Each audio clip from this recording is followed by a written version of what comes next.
Welcome to the Dark Horse Paranormal Podcast. I'm your host, Chris Carr, And I am Kristen Johnson. and we are remote at Kristen's house tonight. Home sweet haunted home. Where is it? There it is. Everything's backwards there. So our camera might look a little funny, and hopefully the audio is good. Please let us know if the audio sounds weird or bad or anything I can do to improve it. We have a great show for you. We have As an awesome always. guest, as always. Her name is Rebecca Pittman. And before we get started, I do want to give a big shout out to Greg Koss and Reginald Randall. You're I welcome. just want to call him Reginald Reynolds, right? Yeah, I don't know why. Like Ryan Reynolds. Ryan Reynolds, or I don't know what it is, but and their show, Perfectly Normal Paranormal Communications, that was on just before us, and I'm sure a lot of you guys were watching it, and they're doing a great job. I love these guys. We have another show coming out soon with Anne Marie Young and Lynn Monet called Synchronicity. The Pieces of the Puzzle is coming out soon. We'll be telling you more about that, and we'll probably have them on to talk about it before then. And that's going to be really cool. Yeah, do guests, can't wait. divination, Yep, all kinds of good stuff. So thank you guys for watching. We love you guys. Let me tell you about our guest, and we'll get right to some haunted history. Rebecca Pittman is a best-selling author in several genres. Her popular history and haunting series of books have been spotlighted on various TV, radio, and podcast forums. She is a former TV talk show host, a muralist, escape room owner, which I like. I love that. Game creator, and runway model who finds mysteries irresistible. Let's bring her right on. Good evening, Rebecca. Hi. Good evening. Welcome. How are Thank you? You're Well, welcome. after that introduction, my head's not going to fit through the door, but I'm doing well. Oh, I don't think I said enough. I looked Yeah. at your series of books, and they are pretty amazing. You've got quite a few of them. You've researched the paranormal apparently very extensively in very haunted locations, especially Salem. And hence our background, which is the Seven Gables house, the witch house of Salem. Mhm. So maybe we could start there. What got you interested in Salem and the paranormal? Oh my gosh. The paranormal, this started out because I live only 35 minutes from the Stanley Hotel. I live in Colorado. And as we all know, it inspired Stephen King to write The Shining, and no one had done a comprehensive book about it. And so I got the owner's permission. And while I was researching and writing that and having a lot of strange things happen to me at the hotel, people said, have you heard about the Myrtles Plantation? And then I wrote that book. And then have you heard of Lemp Mansion, Lizzie Borden? And it went from there. As you guys know, once you've had a paranormal experience, you can't go back. You can't shut that door. You can't put that genie back in the bottle. And it fascinates me. I mean, I think it fascinates everybody. It's like, I don't want to call it the final frontier because there's several of them out there, but it's definitely something that's always captured our imagination. And I honestly hope we don't ever figure it all out. I like the mystery. You like the mystery. I don't want to bottle it and tag it and bag it. And I like not knowing all the answers. Now, did you have a haunted childhood, or how did you get into doing all this? Yeah, I think my mom was psychic. When my sister and I were little, we're a year apart. I think I was 7, she was 6, and we were in California driving to see my mother's brother. And all of a sudden, she whipped off the side of the road and started crying. I thought she'd hit something. And she said, my mom just died. And oh my goodness, way back before cell phones or anything else. And when you're 7 years old, that's like, what? Yeah. I mean, her mother lived in another state. So we went the final 5 or 10 minutes to her brother's house, and he came out the door and said, sis, mom just died. Oh, wow. Oh my. So she knew. She was amazing. She could meet our friends for the first time, not know anything about them, tell them what their bedroom looked like, what their grades were, which parent they were closest to. Wow. We didn't get away with very much growing up. I can imagine. I just said, Mom, I'm not buying you Christmas presents. You know what's in there. You already know. But I'm not going to wrap them for you. You already know. Exactly. Yeah, here's the sweater you wanted. Merry Christmas. But no, it was so. But I was always jealous of that because I never felt I had any, and yet every haunted location I've gone to, and I always spend the night several times, often all by myself in these places. Wow, brave. Stuff happens to me every time, and I'm very sentimental, and I don't know if spirits are picking up on that energy. They do, yes. So, I mean, I'm like, come tell me what happened to you. I'm just very sentimental and empathic. You know, I guess so. I have Yes. been called that, but I don't have what my mom had. So that's what got me interested. And then I read Nancy Drew, and it was all over. Oh yeah, Oh, yeah. Nancy Drew, Hardy Boys. I had the Hardy Boys going. At the Ghost of Blackwood Hall, I was hooked. So Salem, though, man, what's not to like about it? There's so much energy you can feel just being there, right? Yes. Especially in October. Yes, everybody's It's mobbed, Yeah. and it's such a pain in the neck to get in and out. But at the same time, once you're in, it is so fun. Like there's It is. nothing better. A member of our audience there that was commenting, Anne Marie Young. We've been with her. We went. Was it last year or the year before? I it don't was even know. yeah, stupid COVID. She said I don't. we had to know wear what day masks, so it was yeah, But, and yeah, it was still we had mobbed. such a good It was time. during COVID, but it was still mobbed. We all had to wear masks and everything, but still, it was amazing the energy in the air all the time. especially at night. It's just like incredible. It's so much fun. Well, I've never seen so many different costumes. Oh, I mean, my you've got everything from Jack Sparrow to blood dripping vampires running around. It was. I literally saw a guy dressed up in a full condom, like suit. Yes. I'm like, oh my God. I'm with my daughter. I'm trying to shield her eyes. Like, oh my God, let's go walk this way. Mommy, what's that? I think it's really fun. It was weird because he had the dingling balls and At least shit. you It were was weird. safe. Oh my God. I saw Christian Day riding around in his Okay, Segway. this If you has know been Christian fun, Day and thank you he's for hilarious. having me on. He had a Segway, and he's got psychics like working out in the street. And he's like going Christian psychic. Day. It's wicked. Yeah, cool. He's wild. He got in the media. Well, he's a pretty popular guy in the witch world, but he was in the media for the Warlock Charlie Sheen thing years ago, if you remember. Tiger's Blood. Tiger's Blood, baby. Yes. Oh yeah. Well, I don't know if you recall that. Well, yeah, it was a with the Hocus Pocus sequel, it just got popular all character. over. Oh yeah, I loved it. They filmed the sequel. They built a town Yes. where I live in Lincoln, Rhode Island. Right down the street. The set was there at a farm. in a How farm. was that? Yeah. A friend yeah, of mine was one of the background actors, and when she Is that told right? me about what they did and how they brought in all the smoke for the atmosphere, and how she was standing 1 foot from the Sanderson sisters and trying not to freak out, and that would be pretty fun. That would be. I was telling Chris that we need to take our kids and go be extras. I said, I'll make period Yeah, we're gonna costumes. sneak in We were there. like, I'm like, I'll make period costumes and stuff for us. We'll just go We'll in just there. pretend. Yeah, and we're part of it. Have Like I said, it's right down the street. You you watched by chance the Salem TV series Yes. that was out a few years ago? It's I on did Hulu not. now. Oh, Oh, we it's just got pretty done good. with it. Mm. Oh, 3 seasons, and they ended it, but it was pretty good. it was good. They take the actual history, and then they twist the heck out of it.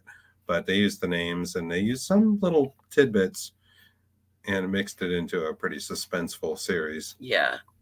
But please. We're talking too much. You're Sorry doing about fine.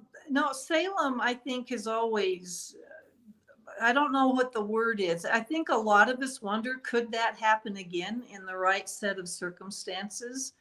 And it was such a perfect storm of events that it's still hard to imagine today that happened. I mean, especially when children in that era, and especially the Puritan era, they Yes. were supposed to be seen and not heard. They were at the bottom of the totem pole. They were just one step up from the slaves or the maids or whatever.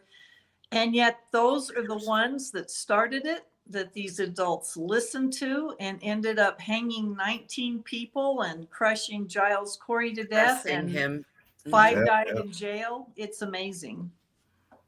It is. Giles had a pretty unfortunate ending Yeah, it was sad. there with the stones, and that's quite a I thing. think One thing I noticed, actually, just to reference that TV series again, because I hadn't thought of it this way. I always pictured them putting physical rocks on Giles, Mhm. and in the series, and you can help me here. I don't know if this is true. They had like a board and kind of a system of putting the rocks on, where it was kind of he was, laid out. They stacked the rocks until they killed him. Correct. Is that how they do it? Yeah, they put the board on them first. Oh, I see. Okay. Okay. Yeah, they had a sort of a contraption around it, and I hadn't really thought about that. I literally thought they just put a giant rock on them and let them sit Oh, there. no, until they get had crushed. the board first, and then they would add a boulder at a time, big rocks, and then they'd say, "Do you want to tell us now?" And he'd just say, "More weight." Yep, more He weight. was a very stubborn guy, and he lasted 3 days with that, with them adding continual boulders until he finally died. So sad. When did the hysteria begin? Well, it began in 1692 in the winter. And I think a lot of this might have to do with cabin fever there. I mean, I can't imagine the winters there with nothing to do. Right. And most of these girls were reaching puberty. They had all of these built up emotions. They, you weren't allowed to dance and sing and do all Nothing. of these things. Purity. You read the Bible all day long and you did your chores. And if you talked back, you were told you were Satan's child. And from the pulpit, it was preached that the devil was real. And that's all they heard. They totally believed it. They also believed in witches. They'd come over from England and watched all these thousands of people get burned for witchcraft. The stake. So Yeah. they totally believed in it. And it started in the Reverend's house. The very man preaching, everyone's going to hell from the pulpit. He had brought a slave with him from the Honduras, Tituba, and the girls were bored, and they said, show us something, magic, show us something that's cool. And so what they did was what they called the Venus glass, and they would take a glass of water, break an egg, and drop the white part, the albumin, into it and stir it slightly. And it was supposed to take the shape of what your future husband's occupation would be. Because the only way these girls had out of the boredom and a life of being, on their own and everything else was to marry well. And so on this particular occasion, it settled supposedly into the shape of a coffin. And the Reverend's little girl, who was Betty, who was always high strung. There was just something about her that was a nervous child, and it might be being told you're going to hell all the time. She was Probably. Maybe, and she knew they weren't supposed to be doing that. And so when it settled into a coffin, she thought the devil was coming for him. And she went into fits, and that's where it started. Her cousin Abigail was 11, a lot more feisty and ornery. And when the adults started giving Betty attention because she's freaking out, going into trances, crawling under the furniture, Abigail's going, well, wait a minute, I want in on this, because suddenly now Betty doesn't have to do any chores. She's laying in bed all day, staring at the ceiling. And so Abigail starts barking like a dog and running around and pretending she's going to throw herself in the fire. And all these adults start coming to witness this. And this is the key part. At first, they're saying, what afflicts thee? And then all of a sudden, when this had been going on for a few days, they changed. And guys, I think this was the turning point. It went from what afflicts thee to who afflicts thee, meaning the devil or a witch. Sure. Right. And little Betty, who loved Tituba, stretched out her arms and went, Tituba, like, help me. But they said, Tituba? Tituba's a witch? Jeez. And that's how it started. And Oh, then wow. all these adults started I didn't know whispering that. names into these girls' ears of people they didn't like. Yeah. People they'd had land disputes with or anything else. And the girls would say, yeah, Sarah Good, she's a witch. And seriously, that's how it started. It's Well, I believe ridiculous it. and just You have to think about the times Yeah. and coming off the last couple 100 years.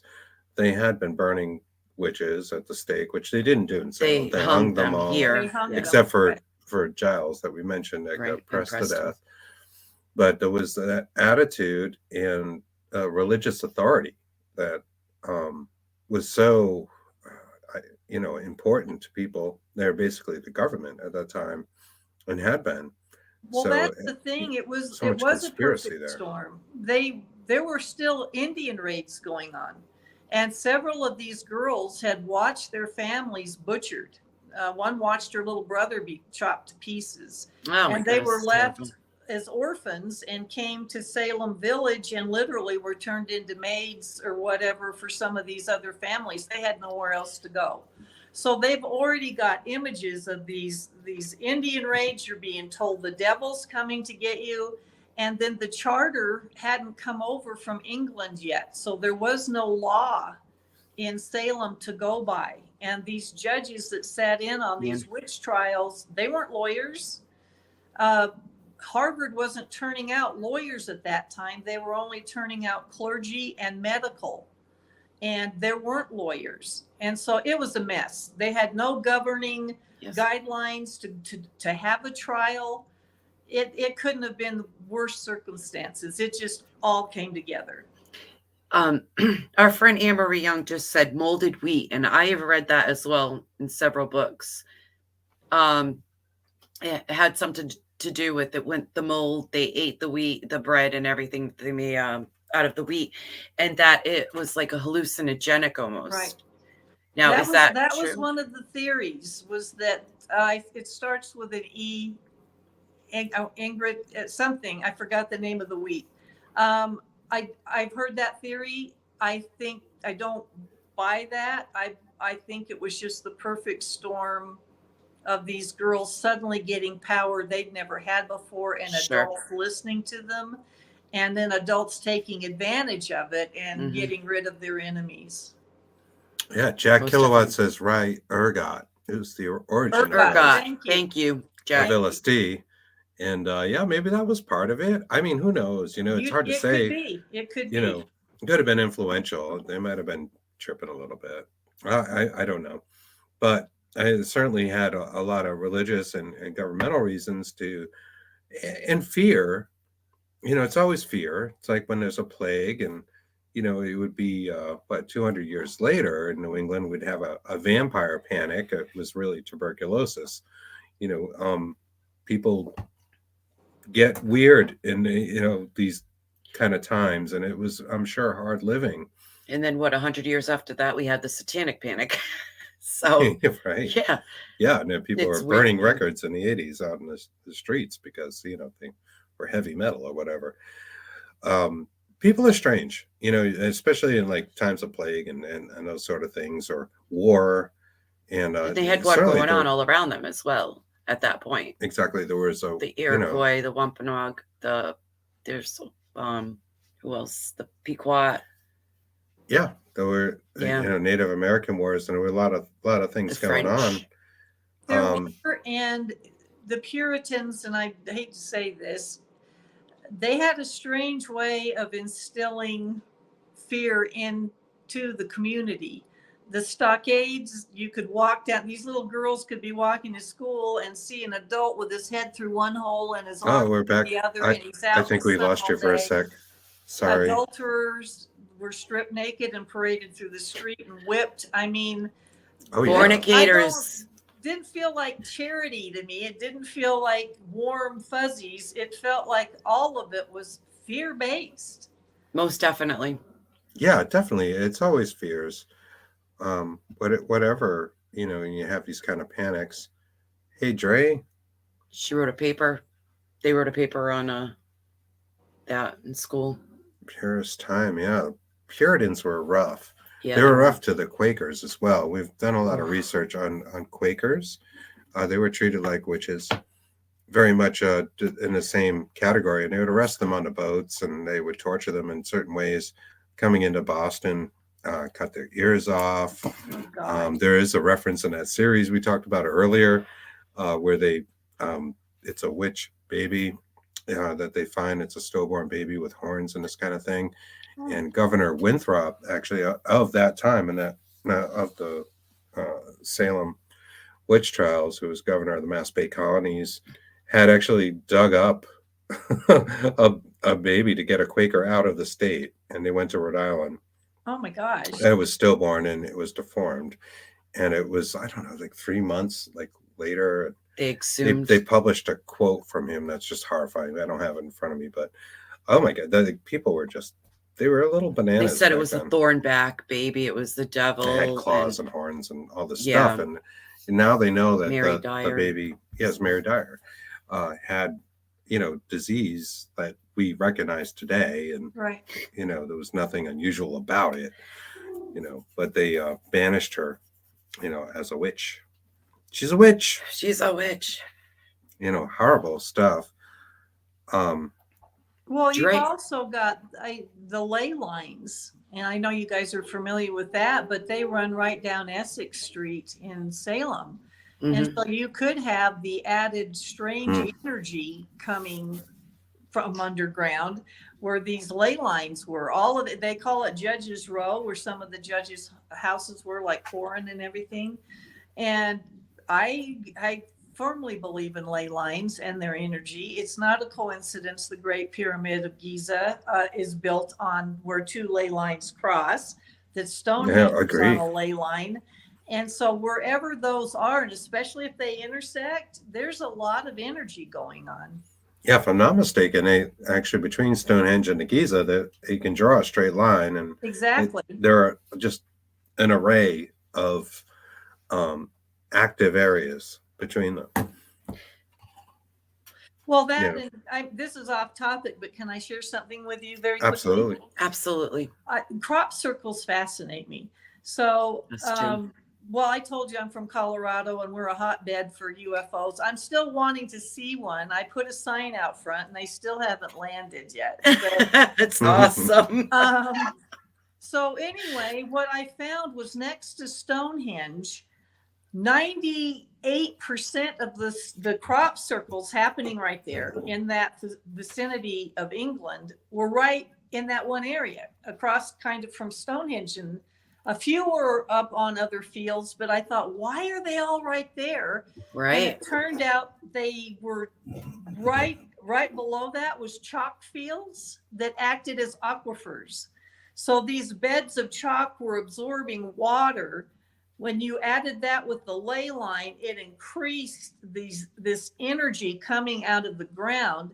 And they know now that there are aquifers under the Great Pyramid of Giza. That's so interesting. Yeah. Oh, I don't think that's a coincidence.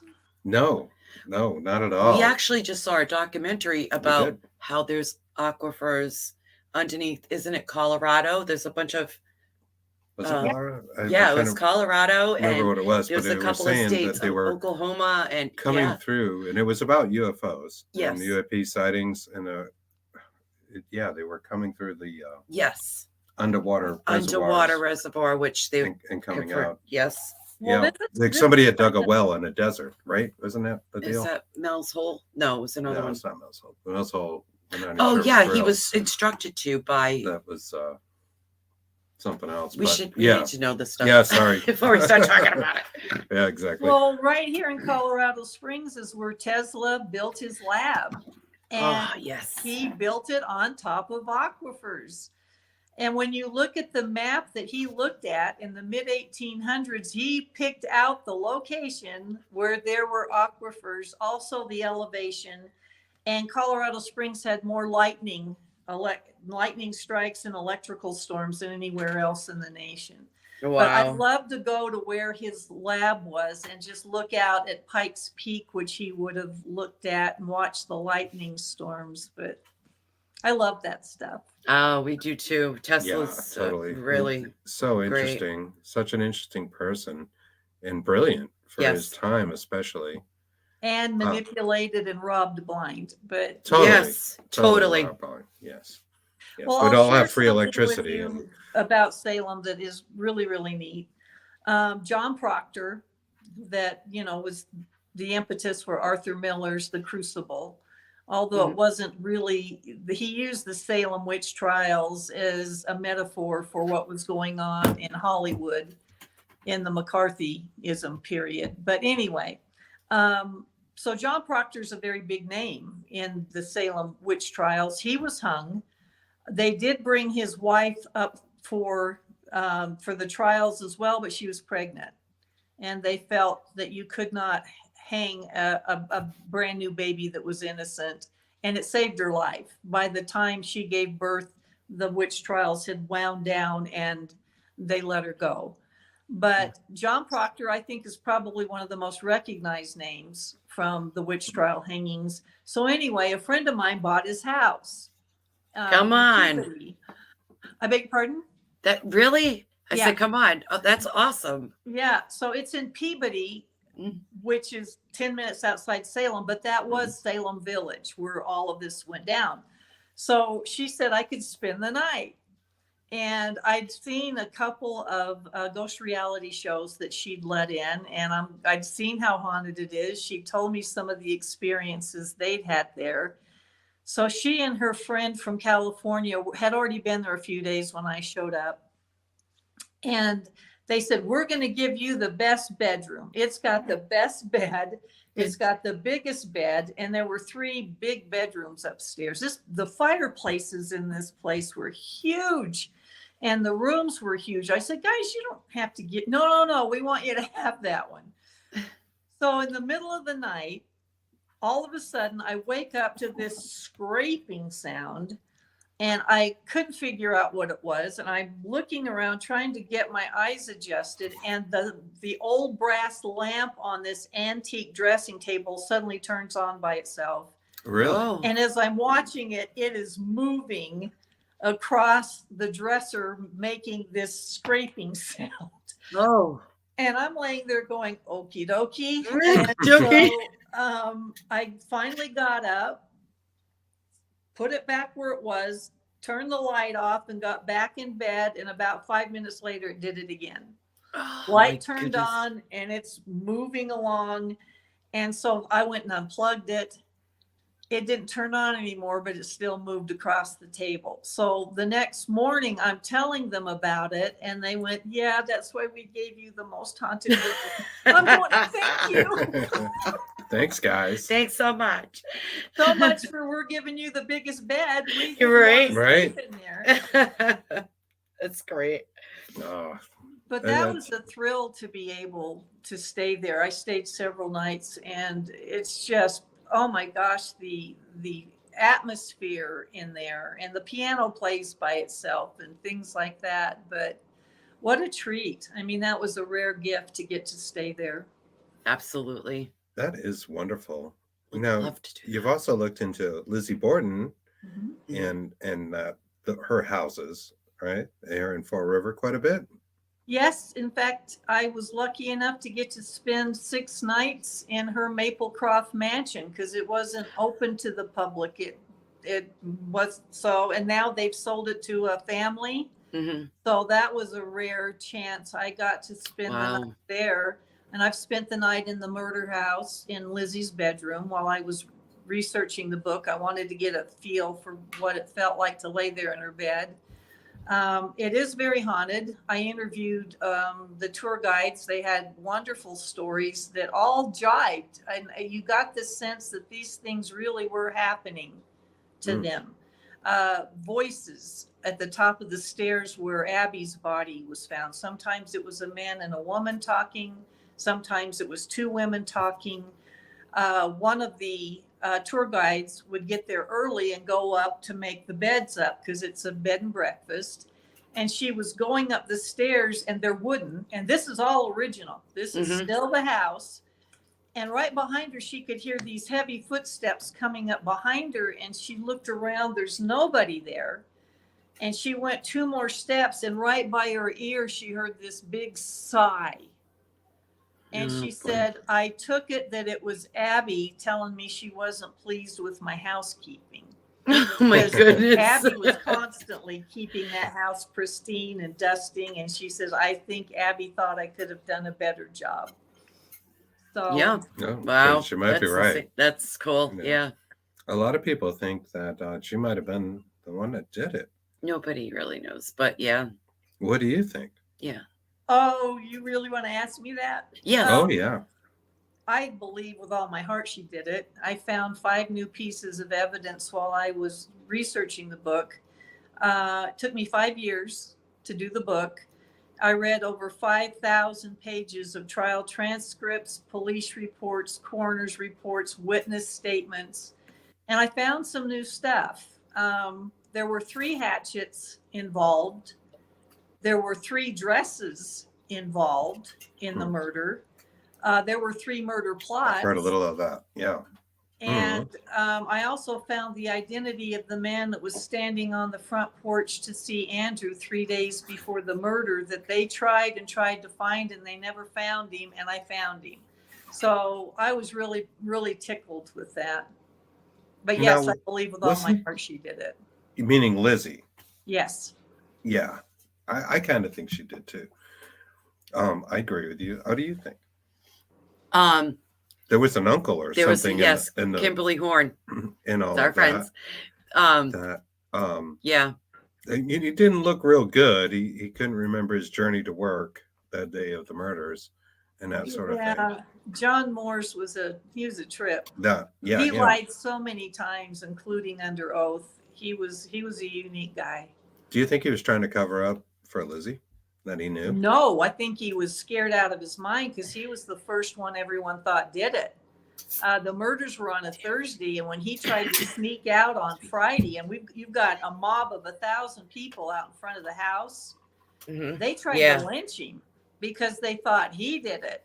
Right. So he's basically trying to distance himself from the whole thing. And he didn't do it. In fact, what this did was cost him the land deal that he was putting together with Andrew. They were trying to keep it from Lizzie because it's a 250-acre income-producing cattle ranch that was in the will that would have gone to Lizzie and Emma.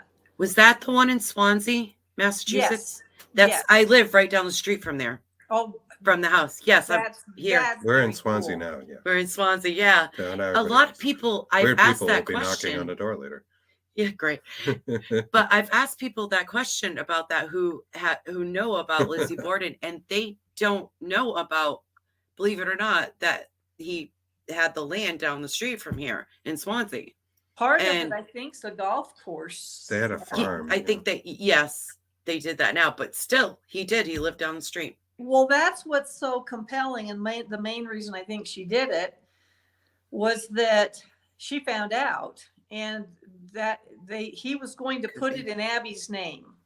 So Abby, the morning of the murders, was supposed to meet him at the bank to sign that deed over into her name, which would have disinherited Lizzie and Emma from a lot of money.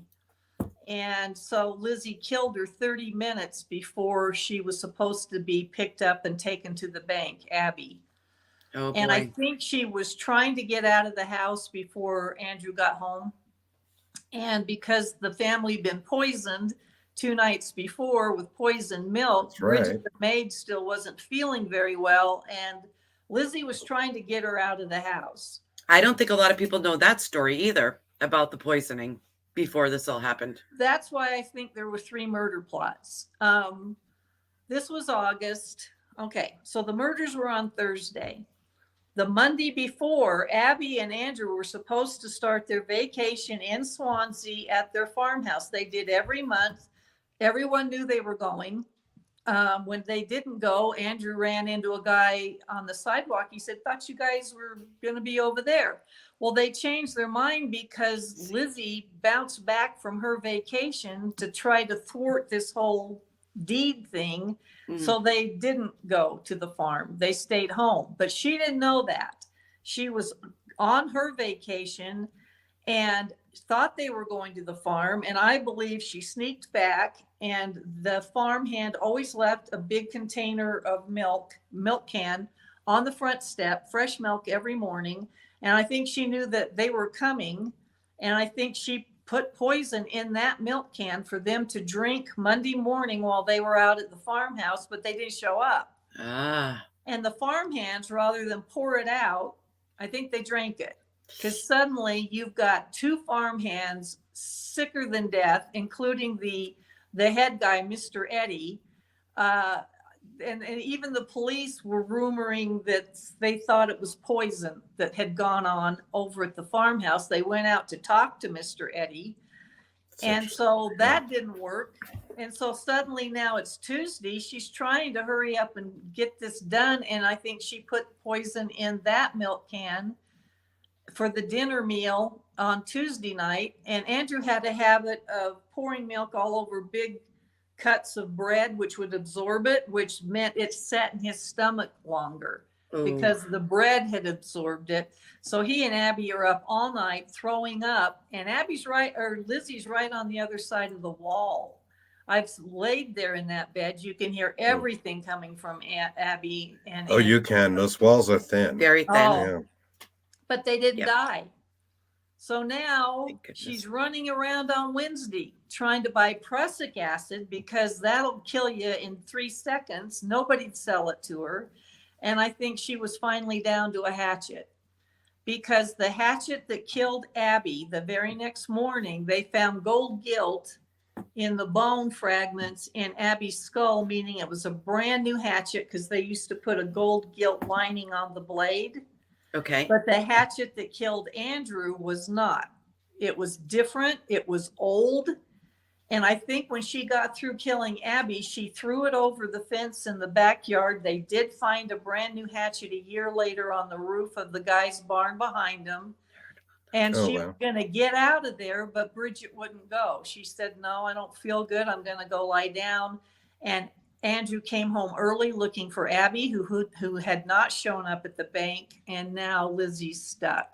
So she's got to go get an old hatchet out of the basement. Killed him with that, then broke it. She rolled it in coal ash that was down there to make it look dusty. She got it wet, From rolled the it heating in, system. broke it so it looked like it couldn't have been used as a weapon, and threw it up in an old box of tools. She also burned up a dress, right? You mentioned several dresses, and wasn't there a dress, like a bloody dress? She put it in the wood stove, I think. In the kitchen stove. Yes. So I believe there were 3 dresses. I think she had one made. On her way to her vacation, she made a pit stop in New Bedford that nobody knew about. She was there for a few days, and the lady whose home she stayed at said she came back with a big brand new bolt of cheap material. And I think this is like 9 days before the murder. I think she had a dress made that was a little bigger so that she could wear it over the dress that she killed Abby in, which was an old Bedford cord that she had gotten paint stains on it. And the witnesses that morning, including her friends, the mornings of the murder, said they'd never seen the dress she had on, that it was loose fitting through the waist. One of the policemen didn't know how to describe it, so he said it looked like it had a bosom in the waist because it poofed out down here. So because of the leg of mutton sleeves, I think she tore the leg of mutton sleeves off of the Bedford cord and the hem. And now it's almost like a chemise or whatever that she could just put that other dress over. And that's why the police never found it. They tore the place apart for 5 days. They're not going to look under a woman's dress back then. Right. As soon as they announced that she was the suspect Saturday night, it was Sunday morning, she finally burned the Bedford cord. Like, if they take me into jail, they're going to look under this dress. They're going to put me in a gray, uniform. Suit. So she burned it. The third Wow. dress is when the police asked her to hand over what she was wearing that day. She gave them a completely different dress. And at the witness on the trial, the people there that morning said that's not the dress she had on. It's a different blue. So that's why there's 3 dresses. The one she had Wow. made, the one she killed Abby in, and the one she turned over. That's incredible. I've Do you never think heard that. any members of the family or Bridget were in on it in any way? No, I think Emma, her sister, I think Emma knew she was going to kill Abby. Emma hated Abby more than Lizzie did, and even admitted it on the stand. I think that morning after the murders, because Emma was in Fairhaven visiting friends, when Dr. Bowen, who is a friend of the family and had checked Andrew's wounds, came in the kitchen. He goes, "What can I do for you, Lizzie?" They're fanning her face. They're trying to take care of her. She goes, "You need to get a telegram to Emma, but don't tell her all, because there's an old woman there that it might shock. So don't just tell her to come home that something happened." I think she did not want Emma to know ahead of time that the dad died too. I don't think Emma minded that Abby was out of the way, but I don't think Andrew was supposed to die that day. Oh boy. Yeah, well, he sure did. That was quite the picture on the couch, and Yes. I'm sure a lot of our viewers are familiar with. Lemp Mansion. Now, this is one we don't know anything about. Oh my gosh, that place is so haunted. I've heard the name, but I don't really know anything about it. For our audience that doesn't know, could you tell us about it and where it is? I'll give you a why very it's haunted. Brief overview. It's in St. Louis, and it was in the Gilded Age. The Lemps, spelled Lemp, introduced lager beer to America. They broke all the beer brewing records. Wow. I said, God bless them. God bless them. They even beat Bush before it became Anheuser-Busch, and yet they were good friends. Adolphus Bush was actually a pallbearer at William Lemp's funeral. But anyway, they built this huge mansion across the street from the brewery. The brewery covered 11 city blocks. It's still there. It's huge. So they had this mansion. They're one of the wealthiest families now in St. Louis. And for some reason, over the decades, 3 members of the Lemp family shot themselves within the mansion, starting with the father. And the daughter, Elsa, who became the richest single woman in St. Louis when her parents died, was found shot through the heart in her mansion 10 minutes away. Come on. Wow. And that is seriously one of the most haunted places I've been in. I've stayed there 3 times now. I've had something kick the bed and sit on my feet. I've heard gunshots in the hallway. It's just, it never disappoints. We were just out there for a book signing, my husband and I, and we were getting the books out of the vault gift shop. And it's a vault. It's a big metal door. There's no window. All of a sudden, right by our feet, we heard, meow. And I looked down, there is nothing. There's no cat. There's nowhere for it to hide. Wow. And I said, "That's a cat." And he went, "Yeah, it's a cat." So I called upstairs to the owner and I said, "Patty, did you get a cat since I've been here?" She goes, "Oh Lord, did a cat get in here?" And she went, "Oh, that cat." Wow. That is so cool. The cat is a known entity. But Vincent Price spent the night there several times. He was best friends with Charlie Lemp, who was the last of the Lemps to kill himself. One of my my favorite. Oh, the gunshots I heard in the hallway were around 5:30 in the morning. I woke up. I was thinking I had to go to Louisiana. And you know how if you have a flight, you're running it through your head. And I'm going, okay, when I get there, I've got to get a rental car. Yeah. All of a sudden, right outside the door, I heard bang, bang, whoa. And it was like, and my sister had spent the night with me that night because she lives in St. Louis and her 21-year-old son was on the couch. I looked at Marlena, she's snoring. But my nephew leaned up. I said, "Bo, did you hear those gunshots?" He goes, "No, but I heard a dog." I said, "You did?" He said, yeah, a really big one. So I had just started researching the book. When I found this out later, I literally fell off the chair. Charles Lemp, the last one to shoot himself in 1940, killed his dog first. Oh, come on. Because he didn't want to leave it there alone, and then shot himself through the head. Oh my Oh God, my that's gosh. terrible. So that's Maybe. like a residual haunting. The house was playing back. What Yeah. bothers me is it seems like it's backwards. Wouldn't you hear the dog bark First, and then the shot. Yeah, right. That They check always the records bothered me. backwards or something. Yeah, Yeah. that is strange. And it's a good point. That's an interesting point that it would work that way.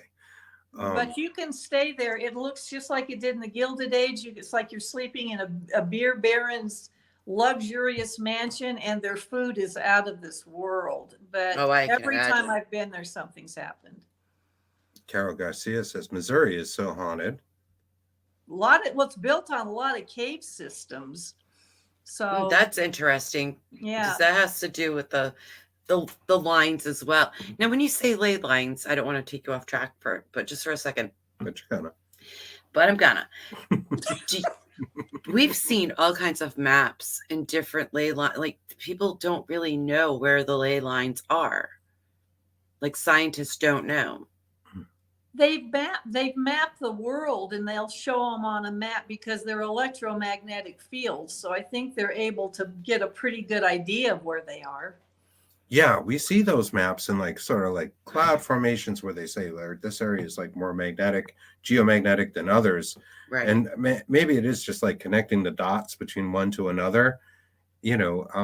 Well, you can take equipment and tell when you're getting a bigger hit with an electromagnetic field. And it's definitely a very haunted locations. I've been associated with that geomagnetism, for sure. You know, it's gone as far as like the iron fences around properties, working with the geomagnetic field that it happens to be under the house because of the soil content or whatever it is, maybe the iron in the soil, quartz content, that sort of thing. Yes. Yeah, quartz we runs have, a lot. Built on in quartz. our area. We have a ton of quartz in our soil. Yes. That's why we think this whole area is like kind of hard, as well as like limestone is also like a big thing. And flintstone. You guys, are you aware of the stone tape theory? No, do tell. Oh, you're gonna love this. So a lot of the castles, in Europe, you'd always see these hauntings where like the monk comes out of the wall at night, travels across the courtyard. A monk, and disappears into the other wall. And he does the same thing every night. It doesn't vary. It's like a tape. Well, what they have found is the quartz in the stones of these castles. Quartz is used in radios as a transmitter or a receiver, and they believe that the energy that's expelled during a traumatic event like being murdered is captured in that quartz, and under certain circumstances, certain energies, it plays itself back like a videotape. That's why the things they do never vary. It's like you can't interact watching a TV show, and you can't interact with this. It's a residual haunting. And I find that fascinating. And the Stanley Hotel is built above a lot of minerals. So I love that theory. Yeah, I think that's interesting. And I've read things that weren't even related to paranormal, where they said things like quartz does retain things, like it's almost like a tape recorder, and it can take an imprint, like you said. Yes. So yeah, that's really fascinating, and it might be the cause of a lot of these radio transmitters and receivers. Right. The crystals. It's very. I just love stuff like that. Yeah, I do too. Yes. You know, we're trying to always figure out those mysteries, right? Yeah. The key to the mysteries. Yeah, my sons are always going, Mom, why don't you just flip hamburgers? That doesn't sound like fun. Yeah, his mom runs around and stays in haunted houses and writes about true crime with these scary people, but it's okay. No, we love that. Yes. And you have an amazing series of books. I want to tell people about those. You're welcome. The History and Haunting of series, I guess we would call it. You have a book on the Stanley Hotel, which we mentioned before, Myrtles Plantation, Lemp Mansion, Lizzie Borden, the Palace of Versailles. Versailles. This is great. Like, did you go to Versailles and check it Yeah, out? did you go to I had France? my ticket and COVID hit. Oh. I hadn't finished the book. I was so amazed. I had tried before to get these palaces to give me permission, like the Tower of London, and they always were a little bit hoity, we just focus on the history. And so I couldn't get anybody to let me do the paranormal. And Versailles wrote back and said, we would be delighted to have you write about our paranormal activity. And the part with Marie Antoinette is just amazing. It's documented. It was witnessed by 2 deans of Oxford. I mean, I was so not just flattered, but shocked. I really was surprised that they said yes. It's Our a big friend, book. It's Kimberly a Horn weapon. had a question for you. She wanted to know if you knew this story about the Stanley. She said when she was there, they had a young spirit who took up residence that was a homeless girl in town that froze to death. And I think we heard this from Connor Randall. Connor Randall I told seem us to the remember story. him telling us the story from Hellier, From Hellier. a couple years ago. Yeah. That froze to death because she used to sneak into the carriage house out there to get out of the weather, and they kick her out. Actually, it was the music hall, but yes, she did. Yeah. It was an older woman named Lucy. She crawled in. Yes. Lucy, window. yes, that's Thank what you. he said. Thank you. And That she just rang is a bell the like most 2 years ago. active spirit other than the little kids. And she's been known to push people. But yes, you're absolutely right. But it was the concert hall. Yes. Yep. Yep. We know that story, Kimberly, as well, but we forgot it. So thank you. Yeah, thank you for the question. That's a good question. Another question from Echo Leaf. He asks, have you ever been to the city of, I'm going to say Lean, Rebecca, to investigate the Terracotta Warriors? Well, that's China, right? I want to go there so bad. Oh, I'd love to go there. So interesting. And he was buried in an army buried with him, as well as lots of real people too. 7 different faces, I believe, that they used for all the army men. That it's an amazing story. I have not heard that one. Yes. Oh, it's interesting. Yeah, look up Terracotta Warriors. Oh, there's your next book. And it's in I China. It's a little tough to get to, but it's amazing. What's his name that just asked that? Echo Leaf. Echo Leaf. Have you asked if he's been there? Have you been there to see it? Have you been there, Echo? And it's Lean, China. Yeah. Probably not. It's hard to get into China and look up stuff. Yeah. They have pyramids. They have all kinds of stuff that, ancient history they don't let people look at. But it's beautiful. It's cool. And we love the ancient places like Göbekli Tepe. Oh my God. Tepe. Wow. Bucket list. So into that. Oh, I'm drawn to it. I need to go. I keep telling Chris. I've been telling Chris for years. We'll do that. Okay. While we're there, we'll go see where the ark was, because we're in Turkey, so we'll do that. Yes. Mount Ararat. Ararat. Yeah. Thank you. Ararat. Road trip.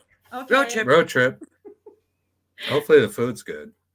No, I think the crystal skulls are fascinating too. I was just going to say that I have a little one that actually Chris's daughter gave me for Christmas. And I was thinking about that when we were talking about the quartz, the crystal skulls. Yeah, that's amazing. Now, Echo says the emperor killed 8,000 of his men to die when he died. That's right. Yes. There are a whole lot of people that went with it, but he built this army out of terracotta that was also buried, and they're standing there. It's really cool. Next book. Can't wait. Echo says he'll go. Well, I have to tell you now. Okay, we'll all go. The book I'm writing right now is Countdown to Murder, Alec Murdaugh. It's the big trial going on in South Carolina right now. He either kills his wife and child or son, or he had somebody do it. But did you see the trajectory? I don't know if anybody knows any of this. I love true crime and everything, and I've been following the case. Did you see the trajectory of the bullets on his wife and his son where they were killed? I have my theory about the son. I don't think he knew Paul was there, and Paul heard an argument or something right outside the feed shed, opened the door, grabbed his shotgun, and it's shocked his dad, and his dad grabbed for the gun. That's why you see that trajectory going up through his head as he was pulling the shotgun down away from Oh, him. wow, that makes a wicked lot of sense. Thank I you. don't think he knew he was there, which Because is there was so two guns. Yeah. heartbreaking. Oh, it was awful. Even though the kid was kind of a troublemaker He and was. had an accident and killed somebody, it's an awful story. The poor kid had to live with that for the rest of his life. But then, oh, I like that. I like what you're talking about. I'm waiting to see if I'm right. I filled up a whole great big easel board of like 20 things that because the Stephen Smith death is also, yes, and I found some new evidence in that I am getting ready to turn over to the people that can do something with it. really. But when people say, "Are you afraid of ghosts?" I'm going, "Oh, I'm much more afraid of the living." Like these cases. I mean, Absolutely. Yes, absolutely. I think so. That causes so much destruction because we just don't know what the hell well, we're doing I've in had a this few dates. 3D plane. I think we That's all funny. have. I'm sorry, what? I think we all have. Long time ago. Yeah. We got a little squirrely. You guys are a lot of fun. I appreciate the opportunity to be here. Oh, thank you. We love having you. Thank you so much. Carol was asking what case. It was the Murdoch case. The and Murdoch that's actually case. in the news right now. I believe it's South Carolina. You can It find is out. in South Carolina. They have flown in people from France, from Vanity Fair for this show. It's been on HBO, Dateline, Yes. CNN. It's huge. It's all over the place. Yeah. I happened to see it today. I like Banfield. I don't know if you watch News Nation, but I like Banfield, Ashley Banfield, and I watch her, and she was actually here not too long ago for another case. But yeah, I watch her. They're really good. News Nation. They've got it down.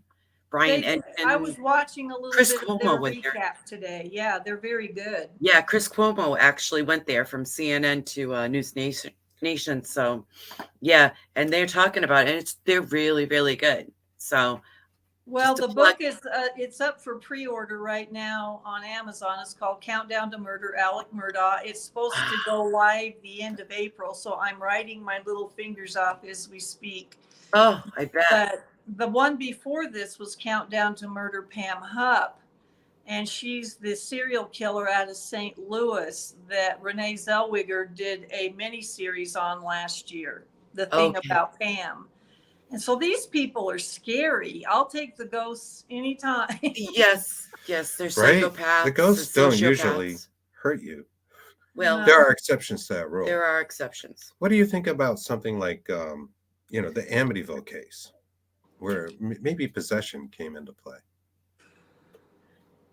I think that Ronnie DeFeo, correct?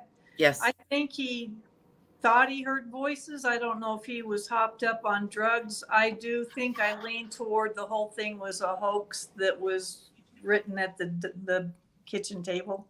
You think they wanted to make money off it? Now, the DeFeos were the original family, right? Or they were the family that they're the ones that were murdered in the home by Ronnie. Okay. The son. And he said he heard voices telling him to do it. That obviously they weren't in it for the money because he went to jail and everybody else was dead.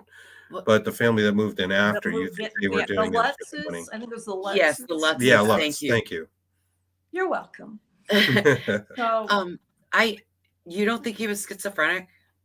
I didn't say that. I think there was something definitely probably wrong with him that maybe some drugs helped exacerbate it. But I don't know that I believe the whole story they came up with. The Lutzes. Yes, we agree. We wonder about serial killers in general, if there is some element of possession in there, if there's some kind of negative entity that's driving them to be the way they are. I mean, I think there's a wiring issue. Yes. It seems like an awful lot of them mutilate animals when they're little. Yes, that's like the start of it. That's right. It's sociopathic, psychopathic, and that's usually how they start mutilating animals. And they're narcissists. They believe they're entitled even to take a life. Yes. Yeah, I They think have- it's a wiring issue myself. I do too. I say the same thing So you as think you it's do. more It's like a rewire, truly a they're mental not wired health right. issue, rather than something else that may be coming in, or maybe the wiring issue is a gateway to spirit, a negative spirit or entity, and we'll leave it Very at that. good point. Yes. To come in, like drugs and Very alcohol good point. certainly are. I think those gateways. Well, Pam Hupp was interesting because female serial killers are so rare. They only make up 5 to 7% of the serial killer population. But she actually pushed her own mother off a 3rd-story balcony to get the insurance money. Stabbed her best friend 56 times and left the knife in her neck, and then staged it so to look like the victim's husband did it. And he did go to prison for three and a half years before they figured it out. And then she lured a total stranger to her house and shot him 5 times. Good Lord. So, yeah. That's crazy. Know thy neighbor. Yeah, right? For reals, I don't right? really want to know my neighbors. Do you think like the psychological imprint of the killing and the real terror of that person, what they're going through, is what puts that imprint into the quartz or limestone or other minerals? Oh yeah, quartz, yeah, and it's found in Flintstone, limestone, which they used a lot to build the castles back then. But could I ask you a favor? Sure. Absolutely. While you've got your live streaming going on, Sure. have you ever asked your listeners what's their favorite haunted location? I think that's a great question. Yes. Folks, while you're out there, what is your favorite or most interesting place? If you could go anywhere to investigate, if there's something you want to know about, want written about, let Rebecca Let us know, and please. us know what that is. Yeah. Irene Takura, who's out here, she's from Japan. She's from Japan and lives near the suicide forest. Yeah, and she has some pretty interesting stories herself. Have you That's been one there? place I would not go in. I don't think I could go into that either. I would feel way too much emotion. Carol mentions a castle. Is there a particular castle? Greg Koss, paranormal investigator himself, who's out, a man of the Stanley, world. yeah. Likes the Stanley. He does. He was just at Broadhead Manor, in Wisconsin, I believe that is. Yes. Irene says the Howling Village in Kyushu. I hope I pronounced that correctly. Japan. Oh my The God. Howling Village. Yep. Yeah. I get asked to do Winchester Mansion a lot. Oh, Winchester's very interesting. Would love to go there. Kimberly says right now is Whisper Estates with its ley lines and different things that happen each time. It's so layered. Oh boy, Whisper Estates. Have you Ooh. ever heard of that? No, where George, is what's going on, that? buddy? I have to look that up. Let us know where that is. Yes, please, Kimberly. Specifically. She's the horns. Never been to a castle to investigate, so a castle to start, which kind of brings us back to Vincent Price, right? Who's always in the wicked cool, and we can say wicked because we're from New England. Wicked cool castles with the secret doors and awesome. Well, if you spend the night furniture. in the Lavender Suite at Lemp Mansion, you'll be staying where Vincent Price stayed. That's cool. That's so badass. This is kind of funny. Charles Lemp would, if he had company, he woke you up at 5:30 every morning, which is when I heard the gunshots. 5:30 was his wake up call. And Vincent Price in an article said, I love Charlie, but I'm not real fond of the 5:30 wake up call. Wow. Broadhead, I think, is in Indiana. Sorry about that, Greg. Yeah. Thanks, Greg. I associate you with Wisconsin because I know you like to go there. Yeah. So Broadhead Some Manor parts is of the country are just kind of a blank for me. Whisper, yeah. Echo says the French-Indian War on St. Lawrence River, upstate New York. Oh, yes. Yeah. Well, we're right in the Bridgewater Triangle. So yeah, Bridgewater Triangle. You guys, you are. Yes, that's spooky stuff. It actually, I heard the tip of that triangle touches Lizzie Borden's house almost. Well, one of them kind of does. It depends how you define that triangle. Yeah. Most people out here think the triangle is quite a bit larger than it actually is.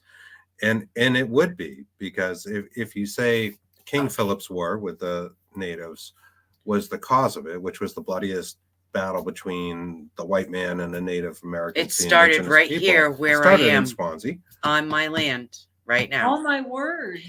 There's a sign. Nearby. Yeah. Down the street. That's historic. Yeah.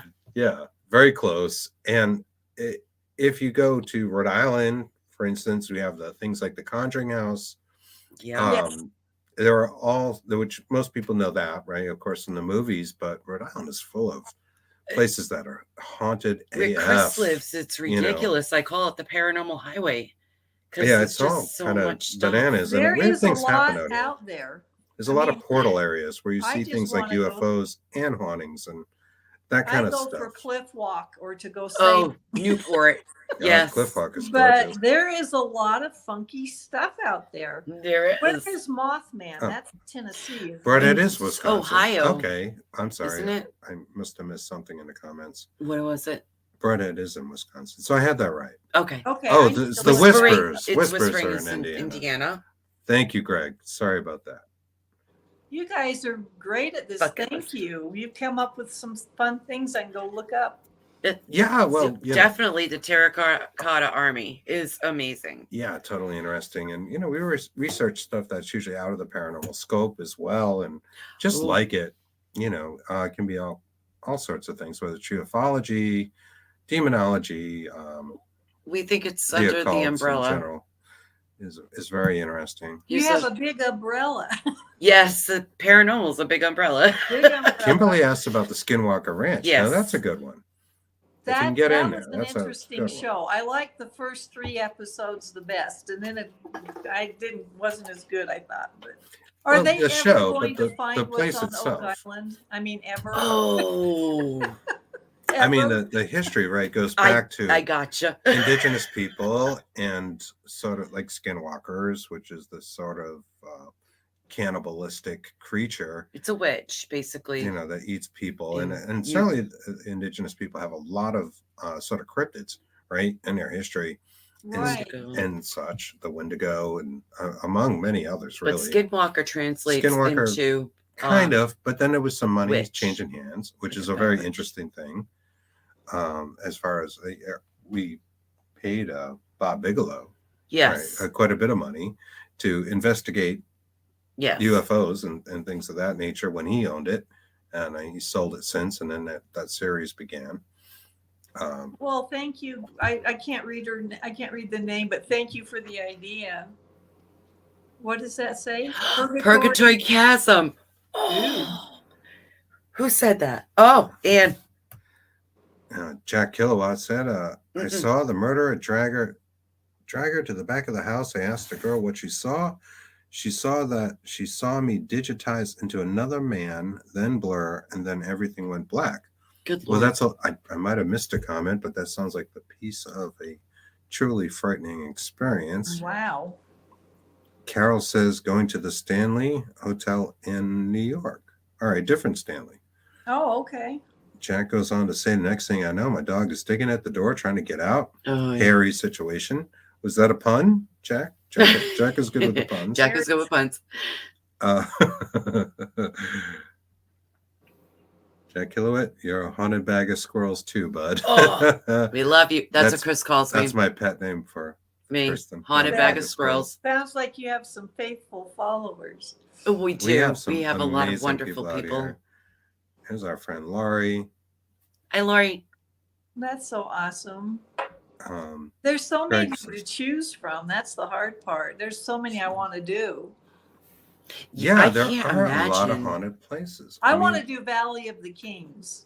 Oh, Tell us that about would that. be wonderful. I'm not That that would be familiar cool. with that one. Here's That's, the Egypt. problem.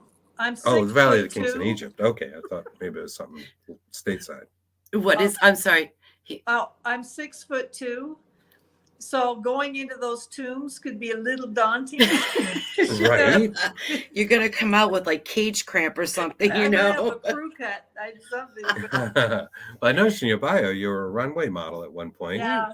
And that's very interesting. That's beautiful. Thank you. 'Cause How did you're that come beautiful. about? Yeah. My mother owned a modeling agency that she was running before I was born, and I happened to end up being tall. She actually beat out Paris agencies, New York, like Eileen Wow. Ford. She was amazing. So Wow. We did a lot of fashion shows, which gave me a lot of confidence, and she helped a lot of women with self-esteem issues. I was really proud of her. So, wow. Yeah. That's awesome. That's That's really beautiful. good. Thank you. Well, I have 4 sons. They're 6'3", 6'4", 6'5", and 6'8". Good Lord. And they pat me on the head and call me kid. I love it. So I'm well protected in my old age, but You're not old. I love being tall. Hated it in 9th grade, but I like it now.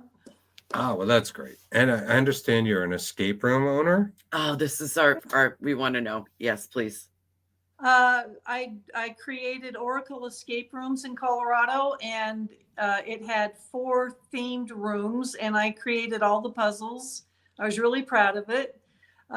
We had actually, a lot of people will do it for team building, and then Hewlett Packard brought in a bunch of their engineers to play my Excalibur themed room, and they didn't get out in time. I think they had 5 seconds left, and when they got out, they said, "Who created your games?" And they said, "The owner." And they said, "Is he an engineer?" And they said, "No, she's an author and a muralist." Oh my goodness. And I'm going, yes. Yes, that's awesome. That's cool. You're very eclectic in the things you've done. And I think that's wonderful, Thank you. What a cool way to live your life. You're a muralist, obviously painting ceilings and that sort of thing. Well, actually more walls. I have done ceilings. I painted 4,000 wall murals across the United States. Wow. I have worked in Robert Redford's office in the late John Denver's home, and John really Denver. good to me. Wow. I have to tell you this, with John Denver, I had shown up with some sketches, and his housekeeper answered the door because he lived, in Aspen, Colorado. Mm-hmm. And I guess he was asleep on the couch and didn't know somebody was there. And she let me in and called him, and he came around the corner in his boxer shorts. My mother's going to love this story. Hang on. So he came back around zipping up his Levi's. He said, "Would you like a Coke or some potato chips or something?" And I said, I pictured you a little more granola. Right. That's true. That's true. So that's my claim to fame. I've seen John Denver in his boxer shorts. I can't wait to tell my mother this. He is one of my mom's favorite artists. I grew up with him. She's always played his records, and we watched his movies and things, and I adored him. I went to every concert I could. I cried so hard when he died. I know. Well, my mom, when she was teaching modeling and doing these big fashion shows, James Garner had a crush on her. Come on. And I'm like 10 years old. We're in Sebring Springs where the racetracks are. And he was a big race car driver. I didn't know who he was. I'm at the back of the room. My mom's doing tea room modeling show. And this very handsome guy is standing next to me. And I'm so bored. I have been to so many of these shows. I'm 10. I'm too little to actually be in them yet. He goes, "Are you Colette's daughter?" I said, "Yeah." I had no idea who he was. He goes, "Why won't she go out with me?" And I looked at him like, I don't know. But I noticed all these people staring at him, and he goes, "Have you ever ridden in a race car?" I said, "No." He goes, "You want to go for a ride?" I went, "Yes." Which, total stranger, but nope. I jumped in the race car with him. Wow. And when we got back, the show was over, and she was furious with me. Oh. I said, "Mom, he's really nice. Why won't you go out with him?" Please, Mom, please. But she had a really bad divorce with my dad and did not want to date anybody. So that's pretty cool. I didn't know. Take me home, country roads. Imagine that. Right. Hey, Greg is making a comment. Oh, is she Lori Ann? Lori Ann, this is funny. Dirty comment there. John Denver and Chris have something in common. No pants. I said it's a running joke we have on here. Yes, I said no. That's Greg. We sit here with no pants. Live streamers, podcasters, whatever you want to call us, but no pants on. And we goof around. I love that. This Lori. So Lori, I'm the one who said no. That's Greg. And I did do it once. But I only showed Greg. We were goofing around. Yeah, it was the whole thing. Just before our live show at Chris, we planned this. Gets up. Can I have one of those? Rose up from the chair with his boxer shorts on, goes around, and it was in our studio, and goes to one of the shelves and picks something up and comes back down so nonchalant and sits down. And we were watching Greg's face, and Greg Costco. Yeah, we didn't say anything about it because he had always made that joke. I got no pants on. You don't know. Me, please. Goes, yeah. He goes, I see you're wearing no pants. So that's like a running joke between like 5 of us. So that's funny. Do you have pants on, Rebecca? There you go. I do have pants on. You do? Okay. Well, we're just checking. We got to screen everybody. Here. I'm not going to go pants. Oh my goodness. Yes, no. We screen everybody that's on our show. So we're kind of like TSA. Oh, that's right. Lori said, more fun. This is cute. Because you did. At least you had a sports jacket on at the time. I had a blazer. He had a blazer on and just boxers. Blazer. When he got up. A blazer. A blazer. I was in Boston with my blazer. Wicked from New England, Oh You got to come up here and visit us. I tell you what, when I was out there riding Salem and Lizzie, I've never seen so many Dunkin' Donuts in my life. They're on every freaking corner. They originated in Quincy, which is just south of Boston, is where the first Dunkin' Donuts comes from. And I think the 1950s, and they're spread out. I remember going to California when I was 21 or 22 years old, and I could not believe I couldn't buy a coffee anywhere. Yep. I had to go to like a Jack in the Box to get a coffee. Which they don't have here anymore. Starbucks hadn't exploded yet. There's, dating myself, I'm sure. But, there was just no place to get a cup of coffee. And I couldn't believe it because, of course, the environment Dunkin' out there has embedded in me. I need my caffeine and it needs to be coffee flavored. Preferably Dunkin'. Well, I remember when I landed at the airport I was doing a TV show and they actually had a limousine pick me up, which was kind of cool. Yeah. And the guy's accent, the chauffeur, I hadn't been around it and I can't do it justice. And he goes, "You want to know what's the most popular thing around here?"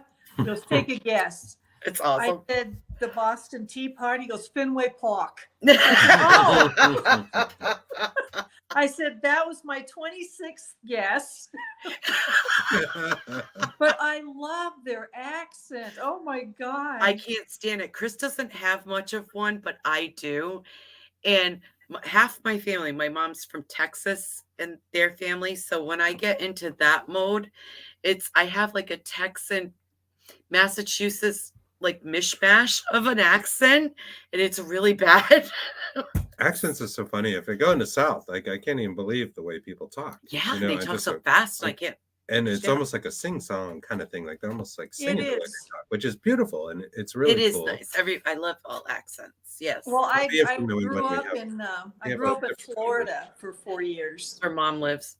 Yep. So I was there for 4 years while I was little in Florida. Mm-hmm. And it took me that long to lose the accent when we moved out here. And it's, "Y'all want to come?"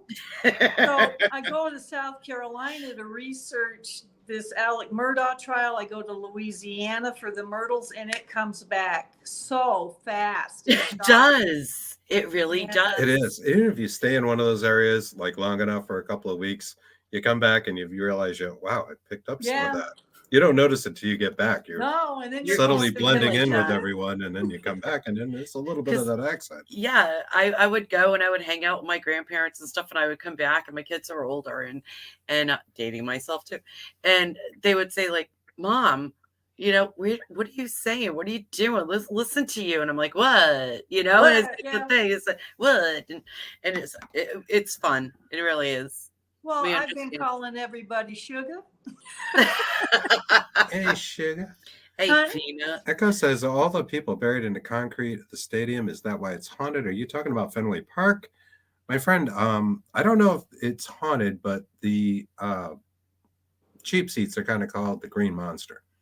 You want to sit way out there, but up high. Well, I know in Nolans, the Super Bowl dome was built over a cemetery where they tried to get this was a really old cemetery. In fact, factors into the Myrtles plantation. One of the owners of the Myrtles was buried there, and they told everybody, come get your relatives, and you're going to have to move them and bury them somewhere else. And the ones that they weren't claimed, they just crammed them in a barrel. Oh. So the Super Bowl dome is actually built over this old thing, and I'm wondering if they've got some problems. Oh, I bet they do. That's I'm sure they do. horrifying. Yeah. I'm sure And they that do. is actually something that it has been done a lot. Come get your, Yeah. so we can, your one loved ones that Whoops. What That's did I okay. just do? that passed away, and then they bulldoze it and I think you made a new Metallica record, the Black Album Part 2. It was the ghost. It was, It's a ghost. we It's always a ghost. it's always the ghost. We blame it always on the the ghost. ghosts all the time, so or the cats, but it's mostly the ghost. yeah, that's. Now, I I wanted to ask you, so we ask all our guests, Mhm. You've had some paranormal experiences, you're interested in this stuff at an adult age. Did you have any experiences as a child? I asked her that. We did? We went through that? Mainly with my mom having some psychic ability. abilities. Oh, I yeah, really you did mention lived that. until the Stanley Hotel. And Okay, at that so- point, I was in my 40s. Oh, okay. Okay. So Okay. that was my. I'm sorry. first You're one. right. You did cover that with your mom, and I apologize. One Well, of no, the things I we think it was notice is that before a the lot of show our guests started. do. Yeah. No, actually, We did. one of the weird ones at the Stanley was Scary Mary was the Heard- head tour guide. And I went on the tour while I was researching and writing the book. And there were 10 other people on the tour. And as you go out, we're the Stephen King room, 217. As you come out and you go up the stairs that wind around to the third floor, and it's all spindles, and you can look down and see everything.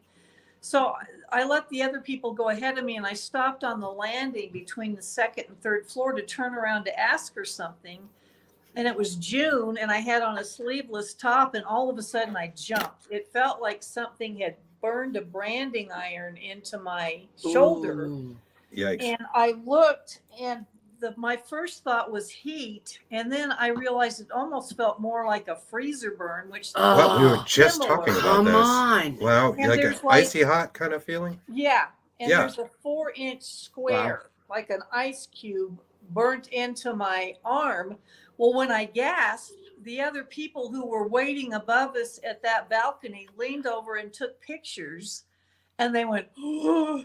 So I got up there, and every one of them, depending on where they were standing along that balcony, had a picture of a green orb this big going across my throat with a tendril hanging out. Come wow. on. Oh, Oh, And it my was on all goodness. their That's a real cameras. art. Wow. So That's the real Talk deal. about data. Oh my God. I That's asked amazing. Mary, what the heck? And she goes, actually, this is where Sarah's known to hang out. I said, what's a Sarah? And she said she was a nanny in the 1900s, and she's known to haunt this area. And I think she finds you a kindred spirit because she was 6 feet tall, which was very tall in the 1900s. Absolutely. Oh, definitely. Yes. Definitely. I said, well, if she wants to start a volleyball team next time, just Mhm, say Summer hi. team. You don't have to. That's so interesting you mentioned that. that. We were talking earlier before the show, like a couple Yes. hours before, about an experience Kristen had where she was touched and she felt like a hand, Felt like a little child's hand. child's hand on her back. And Oh, the way we described it was, It was or she here. described it to me, was as an icy hot feeling. If you had icy hot, it felt like hot, and then it felt like really cold. And I had like an imprint for at least 45 minutes on my back. And I've never had that Wow. experience before. And it's weird that you said that. 'Cause I've never heard that before until you just said that. Yeah, we were actually had talking about that like a lot of experience. people talk about feeling cold spots, and Yeah. they feel cold. And then she mentioned that, and it was like, well, it wasn't exactly just cold. And, it was kind of like It like was icy like an hot. It imprint. was, Yeah. Well, those sensations are very close to each other. That's feeling the heat or a frostbite. Yes, Exactly. it was like I frostbite. couldn't separate it, and I thought, am I feeling like I got burned or like it's an ice cube? So it's kind of hard to figure it out. Yes. it's interesting that it would be a common trait, right? When people are touched like that. And And I don't, wonder how many yeah. people, would say, "Oh yeah, I see how that's the thing. Yeah, that's what it felt like." That's all I could think of that sort of thing. So when you brought that up, that's made it triggered what I was a talking lot about of earlier. sense to us. Yeah, I know. People, I get asked about ghosts, and I'm no authority. I've interviewed Lloyd Arbach, who I think is the father of paranormal. He's awesome. he's We've awesome. had him on. He's amazing. He's awesome. And I mean, I don't know why people get hung up about ghosts, because we are 99.9% energy and light. And when you die, that energy has to go somewhere. That's right. You can't kill energy. It just changes form. Yes. It's like watching a pot of water start to boil. You can see the water, you can feel the water, but as the chemistry changes, it becomes steam, and you can see the steam leaving the pot. And if it boils long enough, you look in, the water's gone. It's changed forms. The way and you the said steam that. finally dissipates. So when these things are happening to me, yeah, it's scary. It's always scary to have something poke you and you can't see who it is, or goose you, or touch your hair, and an active energy crossing over to our linear timeline, whatever that may be. Yeah. But if you look at their playlist, if you will, their bag of tricks, it has to do almost always with energy, lights flickering, TV going crazy. Yes. It's electromagnetic fields. And it's interesting. You don't see it, but it imprints on your camera. Yes. You don't hear it, but it imprints on your tape recorder. Yes. Right. So to me, that's Lloyd has some very interesting things to say about like photographing a ghost and how difficult that might be, because it doesn't really reflect light. So how do you photograph something that is really, non-corporeal, non-physical? Jack Kilowatt had a little question out here. Liddy say here, he said, what do y'all think about the haunted lands, portals, and negativity? I know the Badlands are crazy weird. And like Machias, did I say that right? Maine, Machias is a very haunted area in Maine. Can't get that from here. Can't get that from here. Pet Cemetery. Yeah, I love that movie. Are these types of places haunted or more portal-like? Greg had asked that question too about portals. What do you think about portals? Do you think it relates to ley lines, or? No, I think it's multi-dimensions. Nice. I don't know if you want to call it wormholes, but I mean, string theories come up with at least 100. Yeah, you're over here going, yes, we love string theory. Yes, we're into quantum. Yes, I love different dimensions, and so do we. It can be proved by math. I like quantum entanglements, my favorite. Yes, but no, I believe in different dimensions wholeheartedly. 2 places at once. And even UFOs, when they've said the lights blink and then they disappear and come back, they may be popping in and out of different dimensions. Absolutely. We agree. Gosh, we agree. We think there is a thin veil. I mean, it's hard to explain even just being human. Like, what is it to be human? Yeah. You know? Unless you have this extremely rational mind, and I'm just, okay, there's no spirit here, there's no soul. I'm just this conglomeration of cells that just happens to walk around and think about ghosts. Which is kind of funny in itself when you think about it. I'm open to everything. I mean, I think it's conceited to close your mind to something and think you know it all. That's why I've got no problems with UFOs. And my husband cracks me up. He goes, I believe in UFOs. I just don't believe in aliens. And I said, who the heck do you think's driving the UFO?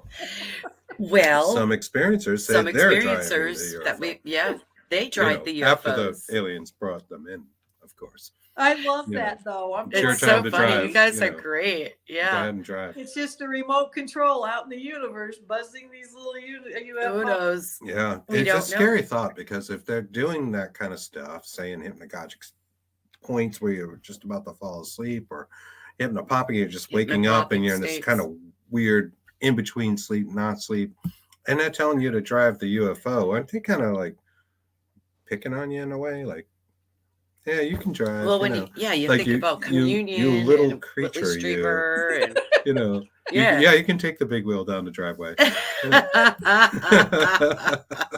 Can you backseat drive in a UFO? Look out! Oh my God, I have said that. Look out for that. It's wicked funny. These are the questions that keep me awake at night. So us too. I want to find out more about Master of dreams. puppets, that I guy. think dreams are crazy. We And you it's too. all symbolic, and I Mm. just think dreams are cool. Well, sometimes premonitory. Have you ever had a Yes. dream where like the thing happens? Maybe you had the symbolism in the dream, and the next day like the thing actually happens. You go, oh yeah, now I had that last night to today with Chris. Are you being serious? I'm totally No, serious.